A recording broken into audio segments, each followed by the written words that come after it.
فاسألوا أهل الذكر إن كنتم لا تعلمون.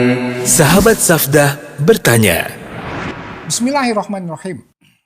Assalamualaikum warahmatullahi wabarakatuh. Alhamdulillahirrabbilalamin. Wassalatu wassalamu ala nabiyina Muhammadin wa ala alihi wa sahbihi wa man walah, amma ba'd. Sahabat Safdah, kita berjumpa kembali di segmen Sahabat Safdah bertanya. Dan bersama kita sudah hadir guru kita Ustadz Nizar Sa'ad Jabal Hafizahullah yang akan menjawab pertanyaan-pertanyaan yang sudah masuk dari sahabat semua.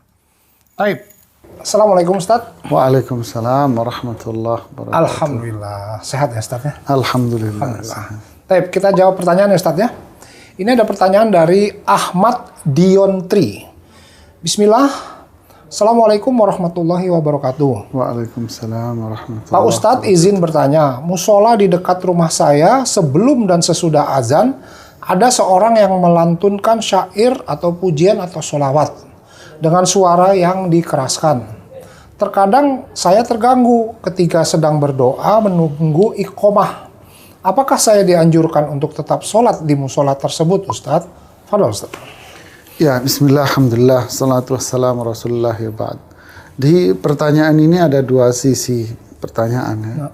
Pertama, pertanyaan membaca sholawat-sholawat atau pujian-pujian syair-syair sebelum adzan. Ya. Yang kedua, apa hukum kita sholat di musola atau masjid yang seperti itu? Ya. Untuk yang pertama, ya tentu baca sholawat atau pujian, semua ini kan niatan mereka adalah doa. Ya. Dan doa itu inti dari ibadah. Ya. Ad-doa huwal ibadah. Doa itu ibadah.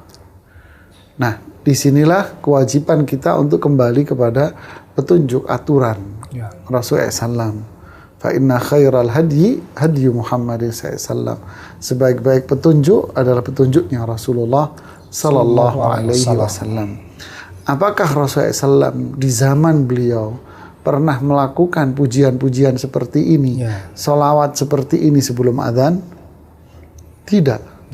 Setelah Rasulullah SAW wafat, Abu Bakar As-Siddiq di 2 tahun setengah pemerintahannya pernah melakukan itu? Jawabannya tidak. Umar bin Khattab 10 tahun pemerintahannya, disusul oleh Utsman bin Affan, disusul oleh Ali bin Abi Thalib, semua mereka para sahabat ini tak ada yang melakukan itu. Begitu pula generasi-generasi salaf yang setelah mereka, tak ada yang melakukan seperti ini. Ini adalah perkara yang kategorinya bid'ah, yang diada-adakan. Ya, man ahdatha fi amrina hadza ma laisa minhu fahuwa rad. Jadi siapa yang membuat hal-hal yang baru dalam masalah ibadah kepadaku, maka tentu ini akan ditolak oleh Allah Subhanahu wa taala, sia-sia dan tak ada pahala di situ. Walaupun manusia menganggap ini kan baik. Ya, daripada baik. Dan daripada. Kalau permasalahan ini dibuka pintu, ini baik, ini tujuan baik, maka agama ini akan berantakan. Akan hilang petunjuk Al-Quran dan akan hilang petunjuk Rasulullah Sallallahu Alaihi Wasallam. Manusia akan kembali kepada hawa nafsu masing-masing. Jadi ini perkara bid'ah yang harus ditinggalkan. Padahal kalau memang sholawat, baca pujian-pujian itu baik sebelum adzan, laukana khairan lasabaquna ilaih. Kalau memang ini baik, pasti Rasulullah SAW orang yang paling semangat untuk menyuruh umatnya bersolawat. Beliau yang mengatakan siapa yang sholat kepadaku sekali, Allah akan kasih dia rahmat sampai 10 kali. Beliau yang bersabda itu. Beliau yang menyuruh kepada kita untuk memperbanyak sholawat dalam segala kondisi. Tapi beliau tidak pernah melakukan baca sholawat sebelum adzan dan baca pujian-pujian. Kalau toh itu boleh, Rasulullah akan menyuruh Hasan bin Thabit, penyair Rasulullah Sallallahu Alaihi Wasallam, untuk membuat syair dibaca pujian-pujian sebelum adzan. Tapi ketika untuk menentukan waktu masuk sholat, Rasulullah tentukan redaksi-redaksi adzan itu, menunjukkan bahwa ini semua adalah dibuat-buat oleh masyarakat yang sifatnya bid'ah.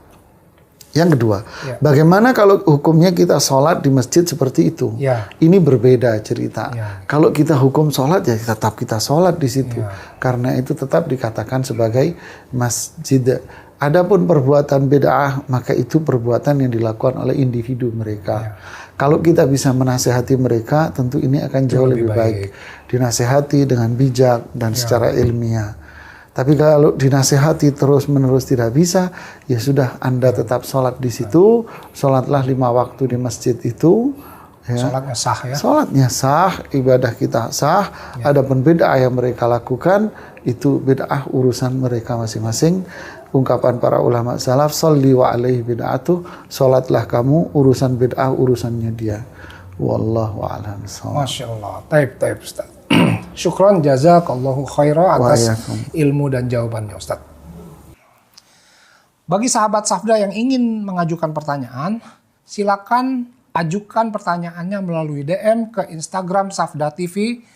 Wassalamualaikum warahmatullahi wabarakatuh.